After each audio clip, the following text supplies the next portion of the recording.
కచ్చ రాస్తే అంటే జంతువుల పశువులతో ఇంటరాక్ట్ అవ్వచ్చు. అంటారు దీన్ని అమెరికన్ కార్న్ స్నేక్. కార్న్ అని ఎందుకలా పేరు వచ్చిందంటే దీనిపైన కార్న్ లాగా ప్యాటర్న్ ఉంటుంది. ప్లస్ ఇవి కార్న్ బీచ్ లో తిరుగుతూ ఉంటాయి. American native United states. మన సైడ్ రాట్ స్నేక్స్ ఉంటాయి చూడండి, జరిగిపోతూ ఆ స్పెషల్ అంటే ఇది అమెరికన్ కజిన్ లాగా దానికి కలర్ఫుల్ ఉంటాయి. ఇవి వచ్చేసి 3 to 5 feet దాకా గ్రో అవుతాయి. చాలా కామ్ గా ఉంటాయి. ఇవి పెట్ స్నేక్స్ లాగా. వీటికి విషము కూరలు ఏముంటాయి వీటికి.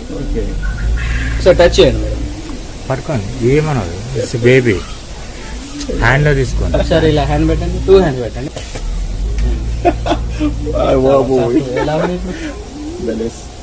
సార్ వ్యూవర్స్ కి చెప్పండి ఫ్రెండ్స్. ఇక్కడ చూడండి, మరి పావుంటైనా భయపడి పారిపోతాం, నా చేత మరి పావును కూడా పట్టించుకున్నారు. ఏంటమ్మది కార్న్ స్నేక్ అంటే కొండ చిలువ జాత, ఇది జరిగిపోతుంది. నా చేత మరి ఇక్కడ నిర్వాహకులు దీన్ని కూడా పట్టించేశారు. ఒక విధంగా లోపల భయంగానేది, కానీ ఏం చేయదు. చాలా ఈ ఫీలింగ్ నేను ఐ కాంట్ ఎక్స్ప్రెస్ అనమాట. ఫ్రెండ్స్, మీరు కూడా హైదరాబాద్ వచ్చినప్పుడు ఇక్కడ తప్పనిసరిగా రండి. ఇది ఇటువంటి ఇలా టంగ్ ఎందుకు బయటకు పెడతాయి అంటే టంగ్ తో స్మెల్ చూస్తాయి, సెన్స్ చేసేసి. Okay, nice nice. అబ్బో, 4 తోటి టచ్ చేస్తుంది ఇది. టిక్లింగ్ అవుతుంది. థ్యాంక్స్ అమ్మా.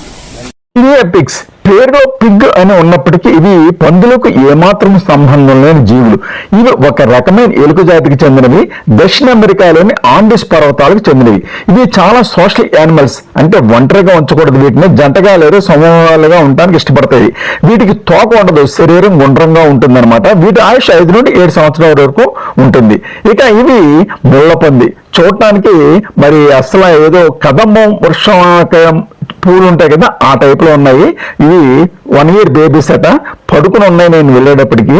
అసలు అది టచ్ చేస్తే అంటే పేరుకి ముళ్ళపంది కానీ ఏమీ గుచ్చుకుంటలేదు, స్మూత్ గానే ఉన్నాయి. ఇదొక రకమైనటువంటి పందులు అన్నమాట. ఈ విధంగా కచ్చే రాస్తలో మనం ఇక్కడ ఉన్నటువంటి జంతువుల్ని చూడటమే కాదు, చేతిలోకి తీసుకుని వాటిని టచ్ చేసి మన ఫీల్ పొందవచ్చు. ఇవి వచ్చేసి మానిటర్ లిజర్డ్స్, ఒక బల్లు లాంటివి. South American lizards. మీకు అక్కడ బ్లాక్ అండ్ వైట్ టైప్ కనిపించిందా? అదే సేమ్ ఫ్యామిలీ కానీ డిఫరెంట్ మ్యూటేషన్. ఇవి వచ్చేసి ఇప్పుడు ఈ కలర్ లో ఉన్నాయి కానీ ఫుల్ గ్రోన్ అయ్యాక రెడ్ కలర్ లో మారిపోతాయి. బాడీకి 3 times లాగా అవుతాయి. రెడ్ కలర్ తోక పైన కనిపిస్తుంది, ఆ కలర్ లో మారిపోతాయి. ఇవి కూడా సేమ్ పాములానే పాత కుబుసం ఇడుస్తాయి వదిలేసి. అక్కడ మీరు లెగ్స్ పైన చూడండి, వాటి చర్మం మొదలు. వీటి కోసం ఇలా లైట్స్ అని ఎందుకు పెట్టామంటే వీటికి వచ్చేసి కూల్ బ్లడెడ్ యానిమల్స్. మనకి ఏంటంటే వామ్ బాడీ ఉంటుంది, వాటికి బ్లడ్ కానీ బాడీ కానీ కూల్ గా ఉంటుంది. టెంపరేచర్ ఎక్కువ కూల్ అయినప్పుడు వాటికి కొద్దిగా వామ్ కావాలి. ఈ బల్బ్స్ వచ్చేసి అల్ట్రా వైలెట్ బల్బ్స్ అంటారు వీటిని, సన్ లైట్ లాగా. మనం చలి పెడితే ఎండలోకి ఇలా కూర్చుంటాం వాటికి, దానివల్ల కొద్దిగా యాక్టివ్ ఉండే